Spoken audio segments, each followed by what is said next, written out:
Willkommen in der ersten Ausstellung der europaübergreifenden Künstlerinnengruppe Artists in Masks in Murnau am Staffelsee. An jedem Tag der Ausstellung bis zum 5. März lese ich aus meinem neuen Buch Ausschnitte vor einem ausgewählten Werk.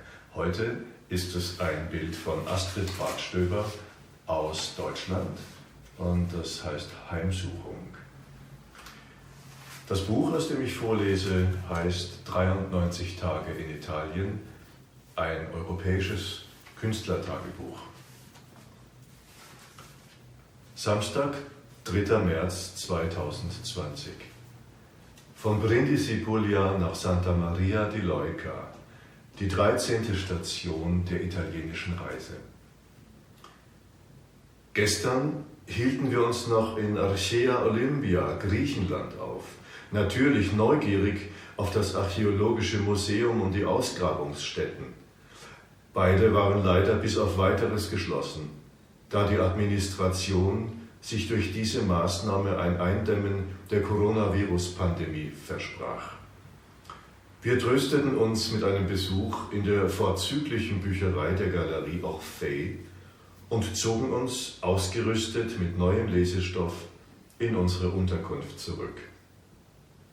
Nach einer belesenen Nacht setzten wir unsere Tour de Grèce fort, vorbei an Patra, Nafpaktos, durchmaßen Westgriechenland und Epirus und erreichten am Abend im äußersten Nordwesten des Landes die Hafenstadt Igoumenitsa.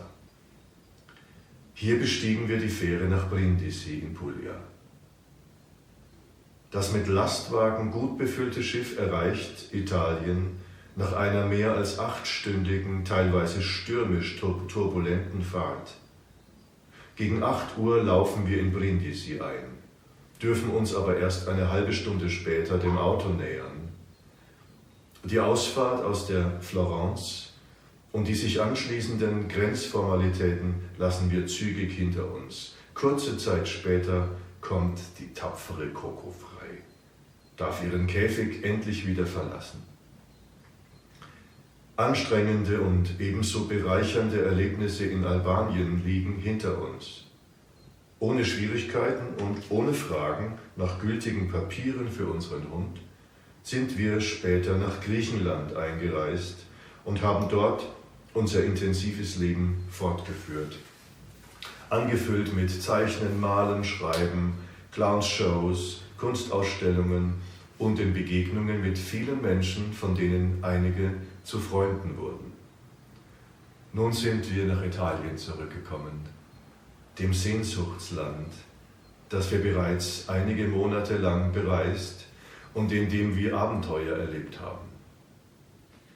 Im Salento, dem Absatz des italienischen Stiefels, finden wir tatsächlich Küstenabschnitte, an denen die Natur hemmungslos dominiert.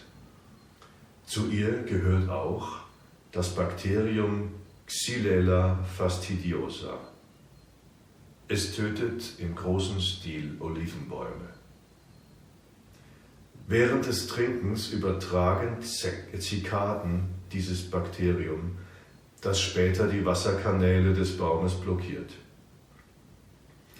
Während der Fahrt durch das südliche Puglia werden wir Zeugen eines gewaltigen Sterbens.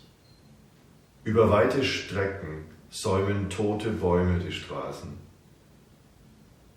Noch existiert kein wirksameres Mittel gegen Xylella, als künstlich Distanzen zu schaffen zwischen befallenen und noch gesunden Bäumen.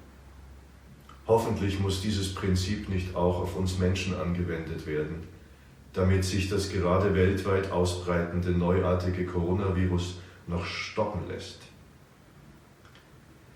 Mit Schrecken sehen wir, wie eine Epidemie hier im Süden Italiens grassiert. Die betroffenen Pflanzen verdursten.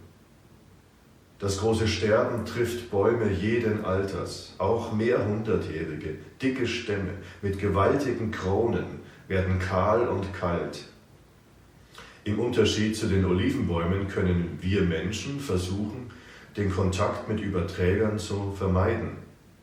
Eines ist klar: Unsere selbstgewählte Isolation könnte uns vor einer Ansteckung durch das Coronavirus schützen.